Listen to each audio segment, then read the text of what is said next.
Hello everyone, welcome to true I S and P C S. Environment में हम लोग अपने जो है प्रिंसिपल्स देख रहे हैं कॉलेज के। एडेप्टेशन हमने कंप्लीट कर लिया। अब हम लोग बात करते हैं फिजियोलॉजिकल और बिहेवियरल की। ये जो एडेप्टेशन जो थे हमने मॉर्फोलॉजिकल को कम्प्लीटली देख लिया। अब हम लोग बात करते हैं एडेप्टेशन में फिजियोलॉजिकल एडेप्टेशन और बिहेवियरल एडेप्टेशन कैसे होती है। फिजियोलॉजिकल एडेप्टेशन में आपको एक चीज़ पता थी, मैंने आपको बताया था, physiology is related to body structure. जब एक्सटर्नल सोर्स ऑफ वाटर, जैसे एब्सेंटोइक का एग्जांपल लिया था हमने, तो एक जो कैंगरू रेट होता है, सबको याद है इसकी फोटो, कैंगरू रेट जो नॉर्थ अमेरिकन डेजर्ट्स में मिलता है। ये अपनी वाटर रिक्वायरमेंट को मीट करता है इंटरनल फैट ऑक्सीडेशन के प्रोसेस से, जहाँ पर in which water is a byproduct. ठीक है, वाटर जो होता है इसका बाय प्रोडक्ट होता है। It also has the ability कि ये ना अपनी यूरिन को कंसनट्रेट कर सकता है, ताकि ना मिनिमम अमाउंट ऑफ वाटर इसकी बॉडी से लूज हो जब ये एक्सक्रीटरी प्रोडक्ट्स को निकाल रहा है। यानी कि सॉलिड वेस्ट को ज़्यादा निकालता है, वाटर को बचा लेता है, क्योंकि डेजर्ट में रह रहा है तो पानी की अवेलेबिलिटी वहाँ पर नहीं है। ये उस जगह पर रहते रहते इसकी बॉडी ने ये एक ट्रिक ढूंढ ली है जिसपे ये अपने बॉडी को कंट्रोल कर सकता है। जैसे हम लोग क्या करते हैं, योगा, मेडिटेशन और ये सब अगर आप करो तो आप अपने इंटरनल सिस्टम को कंट्रोल कर सकते हो ना बहुत अच्छी तरीके से। अपने चक्रास को खोलना, अपनी सांस को कंट्रोल में लाना, ऐसे ये कैसे हो पाता है? हम प्रैक्टिस से उस चीज़ को ले आते हैं। ऐसे ये यहाँ पर रहते रहते इसको अपनी बॉडी का स्ट्रक्चर समझ में आने लगा है कि कब मुझे अपनी बॉडी में पानी रोकना है, और सिर्फ एक्सक्रीटरी प्रोडक्ट्स यानी कि सॉलिड वेस्ट, जस्ट लाइक मतलब कि ये पॉटी कर रहा है तो ये सिर्फ पॉटी ही बाहर निकालता है, सूसू बाहर नहीं निकालता, सिंपल लैंग्वेज में अगर मैं बोलूँ। ठीक है, अब बात करते हैं आगे, उसको बचा लेता है, सूसू को बचा लेता है मतलब। ठीक है, अब बात करते हैं फिजियोलॉजिकल एडेप्टेशन के बारे में, जो हमने ये पढ़ी ना इसी के बारे में। ये किस प्रकार की एडेप्टेशन होती है, इसको अब थोड़ा सा ब्रॉडर लेवल पर डिस्कस करते हैं। देखो आराम से समझना। We need to breathe faster when we are in high mountains. पहाड़ों पे सांस की कमी हो जाती है, हाफने लग जाते हो। अगर वहाँ पर रह रहे हो कुछ दिन तक, अगर जैसे मतलब मान लो तुम लोग कोई इमेजिन कर सकते हो कि अगर तुम लोग कोई पहाड़ी इलाके में रह रहे हो तब तो तुम्हें ये चीज़ फेस नहीं होगी। लेकिन अगर आप 3-4 दिन के लिए वहाँ पर गए हो, या फिर पहाड़ों पे बहुत आना जाना आपका लगा है, या गर्मियों की छुट्टी में या फिर छुट्टियों में कहीं गए थे, या कोई फंक्शन वगैरह कभी अटेंड करा था, तो शुरू में तो बहुत दिक्कत होती है। इवन गाड़ी से जब जाते हो तो कई लोगों को वॉमिटिंग की दिक्कत भी होती है पहाड़ी रास्ते पे, है ना, कि गाड़ी गोल गोल गोल गोल घूम रही है तो उनका सर चकराता है और उनको वॉमिटिंग की दिक्कत भी होती है। लेकिन क्यों मैं ये सब बातें इसलिए कर रहा हूँ क्योंकि यहाँ पर बात फिजियोलॉजिकल यानी कि बॉडी की हो रही है। कुछ दिन बाद लेकिन होता क्या है, हमारी बॉडी ना इस चेंज कंडीशन से हाई माउंटेन में एडजस्ट कर जाती है। यानी कि कल को अगर आप IAS ऑफिसर बनकर, आपकी पोस्टिंग उत्तराखंड, ठीक है, कुल्लू, मनाली, शिमला, रोहतांग, इन सारी जगह पर जैसे अगर हो गई, तो शुरू में तो हो सकता है दिक्कत आए। अब इसमें जैसे उड़ीसा से वो कोस्टल इलाके में रहता है, वो ऐसे कभी किसी इलाके में जाए तो उसको हो सकता है दिक्कत आए, लेकिन कुछ दिन बाद उसकी बॉडी एडजस्ट कर जाती है। इस तरह के जो छोटे छोटे चेंजेस होते हैं जो कि एक ऑर्गेनिज्म की बॉडी में होते हैं शॉर्ट पीरियड ऑफ टाइम में, ताकि माइनर प्रॉब्लम्स को अवॉइड करा जा सके। यानी कि शुरू में तो आपको 1-2 दिन बहुत बेचैनी रही, आपकी तबीयत ठीक नहीं थी, आप अपने रूम में, होटल रूम में, या फिर जिन रिश्तेदारों के घर गए थे आप रेस्ट कर रहे थे, मैं ठीक नहीं हूँ, मुझे यहाँ पर सर्दी लग रही है, जुकाम लग रहा है, मुझे आदत नहीं है, मैं राजस्थान से हूँ। लेकिन बाद में बॉडी पूरी एडजस्ट कर जाती है इन माइनर प्रॉब्लम्स को एडजस्ट करने के लिए। क्यों? क्योंकि बॉडी हमारी ना आसपास की सराउंडिंग्स को अपना लेती है, और फिर उसको मतलब बॉडी जो है उसका इंटरनल स्ट्रक्चर उसको संभाल लेता है, उससे एडजस्ट कर लेता है, बाहर के आउटर सराउंडिंग से दोस्ती कर लेता है। अब ध्यान से समझना, शुरू में मेरी बॉडी किसी अनजान सराउंडिंग से मिली, वो टॉलरेट नहीं कर पाई, मेरी बॉडी के अंदर बढ़ गया स्ट्रेस, जिसकी वजह से मुझे लग गया जुकाम, या फिर छींकें आने लगी, या मैं बीमार पड़ गया, या मुझे पहाड़ी इलाकों पे जाकर सांस की कमी या फिर वॉमिटिंग होने लगी। थोड़े दिन बाद वहाँ रहते रहते मेरी उन सराउंडिंग से, उस एनवायरनमेंट से दोस्ती हो गई। इस दोस्ती को हम लोग कहते हैं, एनवायरनमेंट के अंदर एक नाम देते हैं एक्लेमेटाइजेशन। यानी कि आप क्लाइमेट से, देखो एक को हटा दो, सिर्फ क्लाइमेट पे फोकस करो। क्लाइमेटाइजेशन यानी कि क्लाइमेट के प्रोसेस से मेरी बॉडी एडजस्ट हो गई है, एक्लेमेटाइज हो गई है, ये चीज़ है। किसी को कोई दिक्कत इस टर्म में? किसी को भी दिक्कत नहीं ना? और ईजी है ना ये कंसेप्ट, तो सिर्फ अंग्रेजी का टर्म ही तो है बस ये। मतलब मेरी बॉडी का किसी यूनिक जगह पर जाना और वहाँ के वातावरण से मिक्स हो जाना। अब मेरी बॉडी, जैसे क्या होता है मैं बताता हूँ, मैं दिल्ली में रहता हूँ, तो अब भाई पैदा ग्वालियर में हुआ हूँ, लेकिन इतना नहीं जाता ना वहाँ पर। अब छुट्टियों में जाने का मौका मिलता है, दिवाली की छुट्टियाँ, रक्षाबंधन की छुट्टियाँ। अब जैसे मैं ग्वालियर वगैरह जैसे जाता हूँ ना, तो वहाँ पर जैसे कभी बस में गया, गाड़ी में गया, तो वहाँ पर बीहड़ बहुत है, तो धूल उड़ती है बहुत ज़्यादा। और ट्रक वगैरह है, और जैसे ये रेत वगैरह के ट्रक जाते हैं तो बहुत ज़्यादा धूल उड़ती है। तो मुझे ना डस्ट एलर्जी हो जाती थी पहले बहुत ज़्यादा, तो छींकें आना शुरू। आप में से रिलेट कर सकता होगा कोई ना कोई इस बात को अलग अलग जगह पे।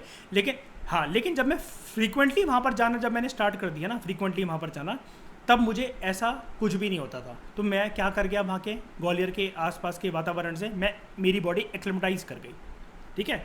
अब जो सांस की कमी हो रही थी हाई माउंटेन में जाकर, बॉडी इसके लिए कंपनसेट कैसे करती है, मतलब बॉडी को कैसे पता कि भैया अब बाहर का एनवायरनमेंट चेंज हो गया। और हमेशा ऐसा नहीं है कि मतलब ये चीज़ चलती रहेगी, 1-2 दिन बाद, 1 हफ्ते बाद मेरी बॉडी एडजस्ट हो जाएगी। तो बॉडी ने कुछ ना कुछ तो करा ही ना। बॉडी को पहले फील हुआ भाई एक्सटर्नल एनवायरनमेंट के अंदर जितनी अभी दीपांग की बॉडी को सांस मिलती थी, ऑक्सीजन मिलती थी, उतनी नहीं मिल पा रही है, हाफ रही है। बॉडी के अंदर जो सेल्स हैं, पूरा जो सिस्टम है, वहाँ पर एक अलार्म बजा, भैया सांस की कमी हो रही है, दीपांग जी को कुछ करो जल्दी। ठीक है। मेरी बॉडी ने कंपनसेट कैसे करा कि जो लो ऑक्सीजन की अवेलेबिलिटी हो रही है, मेरी बॉडी बोलेगी जल्दी कर करके अंदर से पंप दबाओ, सब लोग फटाफट बॉडी के अंदर खाना बनाओ। और मेरी बॉडी के अंदर खाना क्या है, आरबीसीज की प्रोडक्शन करने लगेगी। मेरी बॉडी के सारे जो मेरे अंदर जो अच्छे दोस्त हैं, पूरे बॉडी का सिस्टम एक्टिवेट हो जाएगा, सब लोग मेरे लिए कंसर्न हो जाएंगे और आरबीसी की भयंकर लेवल पे प्रोडक्शन करेंगे, यानी कि रेड ब्लड सेल्स की। जिसकी वजह से होगा क्या, जो हीमोग्लोबिन की जो मेरी कैपेसिटी है, ठीक है, decreasing the binding capacity of haemoglobin, जिससे मतलब लो ऑक्सीजन की कमी हो रही थी। हीमोग्लोबिन क्या होता है नॉर्मल भाषा में, कोई मुझे बता सकता है नॉर्मल भाषा में हीमोग्लोबिन क्या होता है? जैसे डॉक्टर कहता है कि आपके अंदर हीमोग्लोबिन की कमी हो रही है, क्या होता है ये?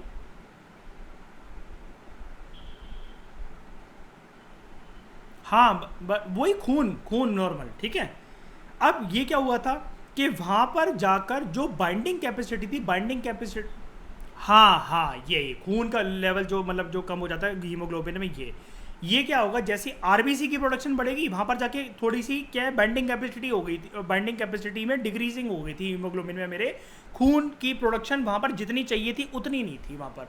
तो बॉडी के अंदर एक सिस्टम ये था कि भैया किचन के अंदर सामान बड़ा है, किचन मतलब यहाँ पर क्या कि यहाँ पर मतलब मेरी बॉडी के अंदर जो है खून की प्रोडक्शन की जो नलियाँ हैं, तो बॉडी के अंदर से आवाज़ आई, हाँ जी पड़ा हुआ है। तो उन्होंने बोला और ज़्यादा वो कर दो, दीपांग जी को तकलीफ हो रही है, अंदर से और आरबीसी इनके पैदा करो ताकि इनकी ऑक्सीजन कैपेसिटी बढ़े। और आपको पता ना, ऑक्सीजन के मॉलिक्यूल्स हमारी बॉडी में आरबीसी में होते हैं, रेड ब्लड सेल्स में, इतना पता होगा।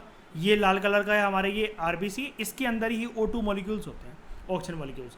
इसलिए कहते हैं, आपने सुना होगा ना कि जूस पियो, चुकंदर खाओ, ये करके जितनी ऑक्सीजन की कैपेसिटी बढ़ती है उतनी ज़्यादा हमारे मुंह पे फ्रेशनेस रहती है, उतनी ज़्यादा खून की दिक्कत कभी नहीं होती। और जब खून बॉडी में किसी के भरपूर मात्रा में है तो पूरी बॉडी हेल्दी है। क्योंकि एक बात बताओ, हीमोग्लोबिन की कमी वालों से आप कभी पूछो, जैसे किसी को दिक्कत होती है, कुछ भी होती है, बीपी की शिकायतें, चक्कर आना, वो गोरे हो जाते हैं। ऐसा लगता है कि वो गोरे हो गए, लेकिन एक्चुअली खून नहीं होता उनमें, एक्चुअली बहुत मतलब दिक्कत चल रही होती है, दवाइयों पे रहना, चक्कर आ जाना, वीकनेस बहुत ज़्यादा रहती है उनको, ये चीज़ होती है। और फिर क्या होगा, उसके बाद डिक्रीज होगा बाइंडिंग रेट ऑफ हीमोग्लोबिन और ब्रीदिंग रेट की कैपेसिटी इंक्रीज हो जाएगी। क्योंकि कैसे हो जाएगी, ऑक्सीजन की कैपेसिटी बढ़ गई। ऑक्सीजन की कैपेसिटी कैसे बढ़ गई, आरबीसी बढ़ गए, आरबीसी के बढ़ने की वजह से ऑक्सीजन की कैपेसिटी भाई साहब कैसे बढ़ गई, क्योंकि अभी मैंने बताया कि हर एक आरबीसी सेल के अंदर ऑक्सीजन मॉलिक्यूल्स होते हैं। किसी को कोई भी दिक्कत। तीसरा है यहाँ पर जो हमने पढ़ा था, बिहेवियरल। एनिमल्स जो होते हैं वो टेम्पररी तरीके से माइग्रेट कर जाते हैं टू लेस स्ट्रेसफुल हैबिटेट, ये हमने पढ़ा था ना। ऑब्वियस ही बात है, जहाँ पर अगर टेम्परेचर वगैरह कल को बढ़ने लग जाएगा तो वो लेस स्ट्रेसफुल हैबिटेट में चले जाते हैं। जैसे मैं एक बात बताता हूँ आपको, कुछ साल पहले शहरों में स्पैरोज दिखा करती थी, या फिर जब हम लोग छोटे थे, याद है हम लोग पढ़ते थे एक बर्ड के बारे में, हमिंग बर्ड, छोटी सी कहते थे, वो प्यारी सी बर्ड होती है, बड़ी तेज तेज घूमती है। लेकिन ये ना शहरों की पॉल्यूशन की वजह से और ये करके दिल्ली से तो मतलब मैं बोल सकता हूँ कि लुप्त ही हो गई है काइंड ऑफ। ये रिपोर्ट भी आती है द हिंदू वगैरह में, और जितने लोग मेट्रोपॉलिटन सिटी से या फिर थोड़े बहुत भी शहर वगैरह से, या फिर आप जहाँ पर भी रह रहे हो, आपने देखा होगा आसपास आप जैसे इतना विकास होता चला जा रहा है, पॉल्यूशन होता चला जा रहा है, वो मिलती नहीं है। मर नहीं गई हैं सारी, वो माइग्रेट कर गई हैं इधर उधर टेम्पररी लेस स्ट्रेसफुल हैबिटेट में, क्योंकि ये सारे हैबिटेट उनके लिए स्ट्रेसफुल बनते जा रहे थे। एक बार मैं आपको स्पैरो और हमिंग बर्ड दिखा भी देता हूँ। ये हैं स्पैरो, ये आपने देखा होगा, ये होती हैं प्यारी सी, ये बैठती, मैंने तो बचपन में बहुत देखी हैं, आती थी घर की बालकनी में, ठीक है, और इनको कई बार फीड भी करा है, खाना वाना दे के, मतलब चावल के दाने वगैरह दे के। और हमिंग बर्ड तो और भी प्यारी। ये मुझे बता दो, अब ये आपको कहाँ देखने को मिलती हैं? ये जो आती थी छोटी छोटी बीक लेकर, ये कहाँ इतनी फ्रीक्वेंटली कहाँ देखने को मिलती है? आप में से जैसे जो लोग एग्रीकल्चर लैंड और विलेज एरिया से बिलोंग करते हो वो चलो ठीक है, लेकिन आप सब जब से बचपन से होते होते अभी अपना टाइम जैसे बड़े हो गए हो, आपने इनकी पॉपुलेशन के अंदर एक बात ईमानदारी से बताओ, डिक्लाइन नहीं देखा आपने कि जितना हमें बचपन में देखने को ये सब चीज़ें मिलती थी उतना मतलब अब नहीं मिलता उतना फ्रीक्वेंटली, है ना?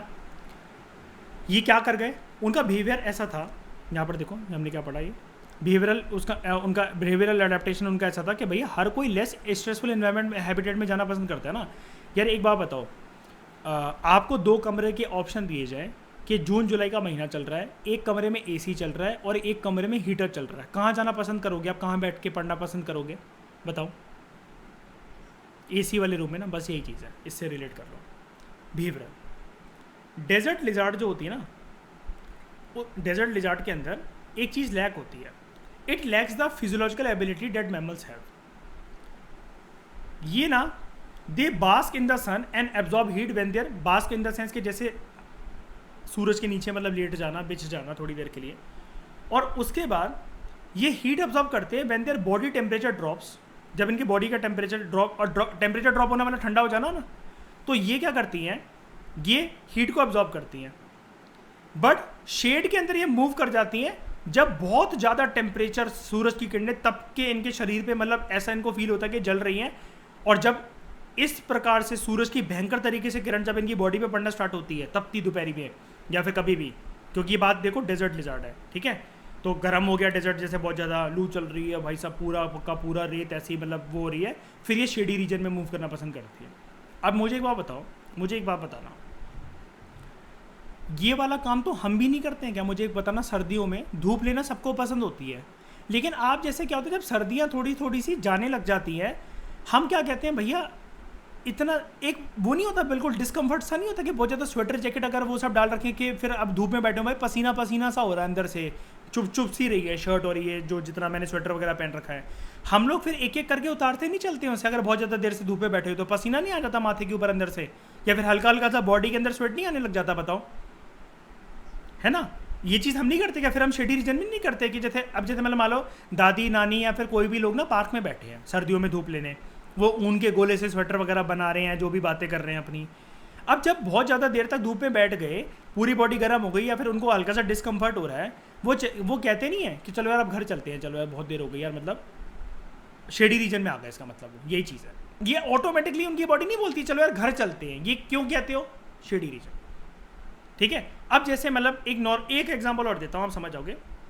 आप ना गली में खड़े होकर किसी आंटी अंकल से बात कर रहे हो, आज के टाइम में, मतलब आज के टाइम में जैसे जो महीने चल रहे हैं, वो आपको क्या बोलेंगे, बेटा साइड आ जाओ, धूप में क्यों खड़े हो, छाए में आके खड़े हो जाओ, कितनी गर्मी हो रही है। बोल, ये लाइन सुनी होगी अक्सर अपने बचपन से लेकर अभी तक, सुनी होगी ना? क्या हो रहा है ऑटोमेटिकली, और तुम चले भी गए उनकी बात सुनकर वहाँ पे शेडी रीजन में। बिहेवियरल बात करते करते तुम्हें फील नहीं हो रहा था, लेकिन सबकॉन्शियस माइंड तो एब्जॉर्ब कर रहा था ना कि गर्मी लग रही है, पसीना आ रहा है, तो उन्होंने बोला, आपने माथे पे ऐसे हाथ लगाया पसीने हटाने के लिए, उन्होंने बोला बेटा यहाँ आ जाओ ना खड़े होकर, आप वहाँ क्यों खड़े हो इतनी धूप में। ये चीज़ है। कुछ जो स्पीशीज़ होती हैं, some species are capable of burrowing into the soil, वो सॉइल के अंदर चले जाते हैं नीचे, ठीक है, अपने आप को हाइड करने और ऊपर की हीट से अपने आप को एस्केप करने। मुझे कोई बता सकता है ऐसा कौन सा स्पीशी होता है? बताओ। स्नेक्स ना, अर्थवॉर्म भी कह सकते हो। धरती के अंदर तो जितने जीव जंतु हैं, इवन रैट भी, यार रैट भी क्यों नहीं, बताओ, बरो नहीं करता है। अच्छा एक बात और बताता हूँ मैं, ये तो बरो वाली कैपेसिटी हो गई। बिहेवियर के अंदर तुम पता है क्रोकोडाइल का एग्जांपल भी लिख सकते हो। कोई मुझे बता सकता है कैसे? तुमने कभी तपती दोपहरी में देखा क्या क्रोकोडाइल रेत पे बैठे हुए हैं? हल्का सा मिट्टी के अंदर नहीं, पानी के अंदर, मिट्टी के अंदर नहीं घुसता क्रोकोडाइल, पानी के अंदर वो चले गए, ठीक है। क्यों? वहाँ पर उनको थोड़ा सा कूलिंग एटमॉस्फेयर मिलता है, और जब वो मिट्टी पे आती है तब क्या होता है उनके साथ? वहाँ हीट है, हल्का फुल्का किसी शिकार करने आए लेकिन वो पानी के अंदर चले गए। अच्छा, मुझे कोई ये बात बता सकता है कि क्रोकोडाइल जनरली ज़्यादा बाहर रहते हैं या पानी के अंदर रहते हैं? बताओ। ज़्यादातर पानी के अंदर। क्यों रहते हैं? क्यों रहते हैं? क्यों? जबकि वो बाहर रह सकते हैं, कोई दिक्कत नहीं है क्रोकोडाइल को, क्योंकि बाहर रहने में इसलिए कोई दिक्कत नहीं है। आपको ये चीज़ पता होगी कि यूरोपियन कंट्रीज में कई लोग क्रोकोडाइल भी रखते हैं घर पे, पेट एनिमल, पक्का पता होगी ये वाली बात। वो बिल्कुल पेट लेकर उनके साथ, जैसे हम लोग ये जाते हैं ना रिलायंस फ्रेश और ये वॉलमार्ट वगैरह, वो शॉपिंग करने लेकर जाते हैं, आराम से घुमाते हैं उनको, घर पे रखे रहते हैं। लेकिन वो तो भाई ऐसा नहीं करते कि बाथ टब में उसको डुबा कर रख रहे हैं, चलो बेटा चार्ली टाइम हो गया चलने का और निकल आओ बाथ टब से। वो ऐसा तो नहीं करते, घर में नॉर्मल घूम रहे होते, उन्होंने तो शायद से मतलब सिर्फ नहाने के लिए कभी कभार पानी यूज़ होता होगा। लेकिन ज़्यादातर क्रोकोडाइल, अब वो ठंडी कंट्री से तो वो रख लेते हैं, लेकिन ज़्यादातर क्रोकोडाइल पानी के अंदर रहना क्यों पसंद करता है? बताओ, वो बाहर क्यों नहीं पड़ा रहता जबकि वो रह सकता है? हाँ, बॉडी हीट मेंटेन करने के लिए। एक्चुअल हैबिटेट वही है, क्योंकि वो एक्चुअल हैबिटेट भी पता है क्यों है? क्योंकि वो उसकी बिहेवियरल कैपेबिलिटी है। जैसे यार एक बार बताओ, हमारे घर के अंदर चाहे पंखा चल रहा हो चाहे नहीं चल रहा हो, लाइट हो कुछ भी नहीं हो, अब तुम कहो कि लाइट नहीं है मेरे घर पे एक दिन से, क्या फ़र्क पड़ता है कि यहाँ पर भी मैं क्या कहते हैं गर्मी में मर रहा हूँ, तो इससे बढ़िया मैं छत पे जाके बैठ जाता हूँ या छत पे जाके बैठ जाती हूँ। करोगे क्या ऐसा? बताओ, ज़्यादा कंफर्ट किस में? अगर लाइट नहीं भी है, छत पे जाकर बैठने में ज़्यादा कंफर्ट है, फिर घर के अंदर बैठने में ज़्यादा कंफर्ट है? घर के अंदर। सर्दियों की बातें करते हैं, सर्दियों की बातें, लाइट नहीं है, गर्मियों में तो तुम्हें फ्रेश ऑप्शन चाहिए पड़ता है, सारे दरवाजे वगैरह खोल के छत पर टहलने चले जाते हो। सर्दियों की बात करते हैं, दिसंबर का महीना चल रहा है, क्रिसमस का टाइम चल रहा है, रात को 9 बजे लाइट चलेगी, छत पे टहलने चले जाओगे या फिर वहीं जाकर बिस्तर और चारपाई बिछा लोगे, मतलब अपना सोने के लिए, या फिर घर में ही सोगे? बताओ बताओ। सर्दियों में क्योंकि लाइट से तो कोई फर्क पड़ता ही नहीं है ना, आपको तो कंबल ओढ़ के ही तो सोना है, बल्कि अंदर सारे दरवाजे बंद करके ज़्यादा हीट पैदा कर पाओगे। ये चीज़ है। ये इजी तो था, आई थिंक आपको समझ में आ गया होगा, लेकिन मैंने डिटेल में इसलिए बता रहा हूँ क्योंकि ताकि आपकी मेंस आंसर राइटिंग में भी हेल्प हो जाए। एक कुत्ते की ब्रीड होती है हस्की, आपने सुना होगा कभी। हस्की जनरली ना आपको एसी कूलर में ही रखना पड़ता है, वरना वो मर जाता है उल्टी कर करके। ये साइबेरियन हस्की है ना, इसकी बहुत केयर चाहिए होती है, इसको हर कोई नहीं रख सकता। मतलब जिसकी अगर लाइफ स्टाइल बहुत अच्छी है, जो मतलब घर में 3-3 4-4 एसी अफोर्ड कर सकता है, जब वो घर पे ना भी हो तब भी एसी चला कर जाए, तभी ये कर सकता है, वरना ये ना बीमार पड़ने लग जाता है। इसको आप कभी दोपहर में किसी के साथ घूमते हुए नहीं देखोगे, ये मतलब वॉमिटिंग होगी इसको, और ये मतलब वीक पड़ने लग जाता है, और हो सकता है मर भी चाहिए। ये चीज़ है। क्यों? बिहेवियरल, यहाँ पर बात है इसकी बिहेवियरल वाली अडेप्टेशन की, ठीक है।